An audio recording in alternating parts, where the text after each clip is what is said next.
And it certainly became clear in the 1999 Washington Agreement and its very strange aftermath that the central bankers were in this thing very deep. So they've done something. The issue is, and they've done it to us. The issue is, I guess, why? Now, the first thing, I'm personally not terribly interested in economics. My interest in is history. And if you analyse public policy, you rapidly realise that a given public policy can be put into effect because several different parties or entities in the state see different things in it for themselves. And one thing that came to mind was when I read this very strange paper that's up, I believe, on the BIS website about the Swiss National Bank gold sale. The Swiss National Bank gold sale went on at a ton a day, every day, for over 5 years. I guess it was actually about 8 years, wasn't it? 7 years? In any case, the office of the Swiss National Bank, in a very long paper patting himself on the back very extensively, reveals the curious fact that the dealers at the Swiss National Bank had the right, were given the mandate, to buy back as much as 2/3 of the gold they sold on any given day in order to so-called stabilise the market. Now this is crazy. A ton a day of gold at its most is what, $13-14 million? I've seen equity desks, big equity pools, where the traders have got out of control and seized control of the flow of orders, and all kinds of funny things done, many of them very inefficient. But I've never seen anybody with a sell order for just $15 million worth of stock buy back 2/3 of it in a day. One possible explanation is that they simply enjoyed doing it. It's a lot more fun screaming down the phone, being taken out to drinks afterwards. Who knows? Maybe next year they'll have a conference in Dawson City. They're just staring at a pile of gold gathering dust in the basement. No, they're playing a game. They're taking. That is one way of looking at it, and I'm sure there's an element of it, but unfortunately we'll have to reject it. Instead, I forgot the punchline. I was so busy thinking about Billy, I forgot the punchline. I called New York a little while ago, and open interest has just come out. Open interest on the COMEX rose 29.5 tons on Friday, which is a matter of 9,602 contracts. This means that open interest has risen in 3 days, a matter of 125 tons, or about 40,000 contracts, or about 15% of outstanding open interest, for a gold price increase of about $5. Gold was down $2.60 today, by the way. Oil was up $1.35 to a new high. In other words, the seller is still out there. This isn't happening by magic. There is a seller out there who sells, and it's extremely annoying.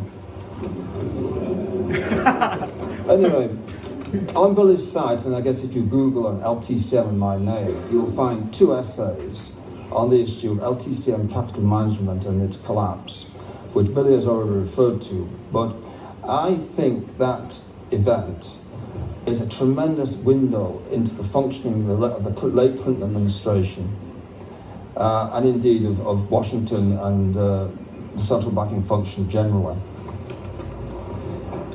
The first point to make is that all the people who got together and rushed in to save this thing, no one thought that the losses from the LTCM debacle could exceed $5 or $6 billion. In contrast to Enron, where the class action lawyer said the other day that the damage may be $50 billion. So the issue is, why did they rush in to save it? Well, the 2 essays I wrote are based on 2 exceptionally good books, quite different books. Inventing Money by Lowenstein, and what was the one called? But anyway, Dunbar, the other was... but they miss out one particularly important piece of information. In the aftermath, the Financial Times carried a article, which was a leak from the UBS credit department. UBS, of course, had lost a huge fortune with LTCM, and in fact, it made a major contribution to UBS going out of business, forced merger.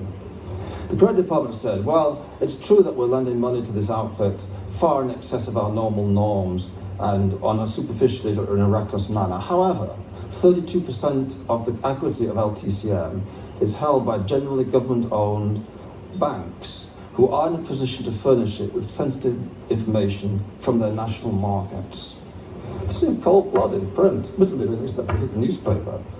In other words, the LTCM had figured out a method of inveigling government-owned entities to give them inside information. And in fact, when you read the Dunbar book on this, you find that this is in fact exactly what happens, particularly in the case of Italy.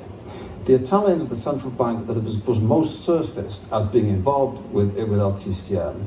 They had, I think it was $100 million invested, and they had a couple $100 million credit line. It materializes that LTCM had in effect been hired to manipulate the Italian bond market. To that end, they were being allowed to corner the auctions and stuff it down the throats of the unfortunate Italian SNLs. That way they have it of just putting in a market at fill bid in these things. With the Italian government not only turning a blind eye, but actually have the insolence to censor Credit Suisse in the middle of this because they tried to do a similar thing. About half LTCM's profits came from this maneuver, which incidentally was basically unhedged, contrary to all the things you hear about hedging with this crowd. Now, I think this is a big insight into why LTCM was rescued. And I used to think that it was mainly because it's maybe only $5 billion, but it's a question of whose $5 billion. And part of the $5 billion belong to Goldman Sachs and Morgan Stanley, who are in a position to make their voice heard in Washington. That's what I used to think when I first read the book. But thinking it over, it seems clear to me that that may have been why they were able to get action. But the main reason for rescuing LTCM was that the Federal Reserve did not want embarrassment to surface on the front page of newspapers in various other countries who had also hired LTCM to do various things. The Italian objective, by the way, was to converge the Italian bond market with a abundant market so that it could go into the euro. There was a public policy means. And I thought about this more when I read the detailed discussion as to the negotiations to rescue LTCM, which were several times almost wrecked by the representative of Goldman Sachs, who, through constant fits demanding special treatment for his clients, he was a lawyer, needless to say, special hardships for the LTCM partners, all kinds of problems like this, constantly bringing negotiations to the point of breakdown, generally getting his way.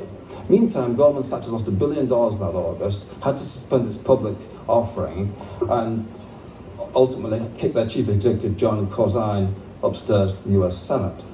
Oh my God. So and this was a partnership. At those days, Goldman was a partnership. So it was the partners' money that was at risk in this situation. Why were they so confident that they could play Russian roulette like this? Clearly they knew that the Federal Reserve was going to force a settlement. And not to help them, I don't think, and they knew it because the Federal Reserve didn't want to embarrass its Straussian colleagues in foreign central banks. In other words, I play down the rent-seeking self-aggrandizement theory as a motivation as to why central banks are behaving like this. I think, very sadly, we have to consider the possibility of cupidity, that decisions have been made in public policies, and I guess Catherine Austin-Fitch will not be surprised to hear this. Public policy decisions have been made by parties in a position to make them stick for personal gain. The explanation as to why gold was forced down in the 96-98 period after a 3-year sideways move, I think Reg put his finger on it this morning when he said the result was to bring rates down and trigger a tremendous financial asset boom. If you were in a position to know that, what a fortune you could have made. And let's say, this is an era when AIG, at one time a significant force in the gold market, turns out to have been falsifying its balance sheets, who knows how much, but enough to destroy the career of its very powerful chief executive. And these Enron settlements, I think, are incredible. I mean, it looks as if we might have a dozen major banks coughing up $20 or $30 billion for assisting an entity in fraud. Andy Smith, incidentally, who's a great enemy of derivatives, and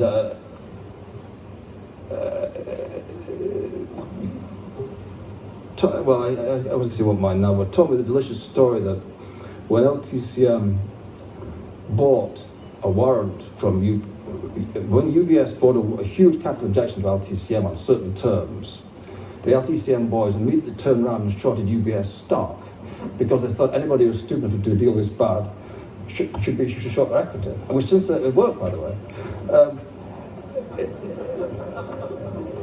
His argument is that, and one of the reasons why he's getting out of the sell side in the investment business is that the compensation structure of these big investment banks is that you're a salesman selling these derivatives. If you do 3 or 4 years worth of deals, you're an exceptionally wealthy man and you can leave. Meantime, the senior executives in general don't understand what you're doing. And I think that it's all too plausible. So where does this leave us, other than the fact that we basically, at least many of us have wasted the best part of 10 years of our lives waiting for the gold market to move? Well, the central banks have a very serious problem. And that problem is the physical market. The gold market is totally restructured in the last 15 or 20 years. It's not widely known, but the central banks agreed in '74 not to increase in aggregate their gold holdings. That essentially took them out of the buy side of the gold market. And then at various points, of course, they've been selling at a stepped out rate of pace. The whole market, and needless to say, Western investment demand has been hammered into the ground. The market has moved to the Middle East and India. I discount China. I think China's a relatively small factor. But it's true in Southeast Asia, there's a fair amount of buying. And this is actually a tremendous vindication of the original Frank Vineroso wealth effect theory, which was developed in '91 and cost us all a great deal of money. Because he focused it on China, but it turns out India is driving force. And beyond that, it's perfectly clear that something funny is happening in the Middle East. The Middle Easterners are buying gold at an extraordinary pace. You almost get the impression they think someone's going to drop a bomb on them. Yeah. What this essentially means is that the central banks have a tiger by the ears, because these people out there will not be satisfied by anything except physical.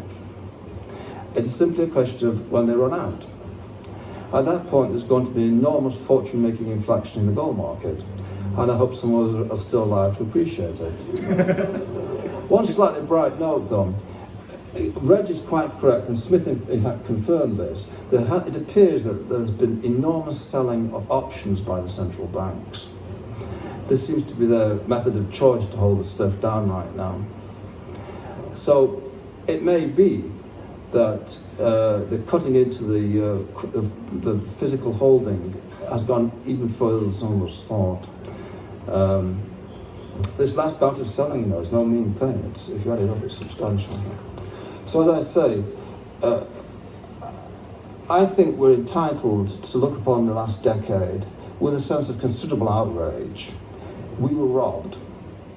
And we were robbed by central bankers doing something in secret without telling us, which isn't, as the English say, cricket. On the other hand, the cheering thing is, they got into this thinking that they could sell 100, 200 tons a year for the next 100 years and then worry about it. It turns out, in fact, they're having to ship out, who knows, 5, 8, 10% of their remaining stock, perhaps even more, in physical form, plus what they're having to sell in the option market to deal with the occasional forays of the hedge funds. So, it's later in the day than everybody thinks. Thank you.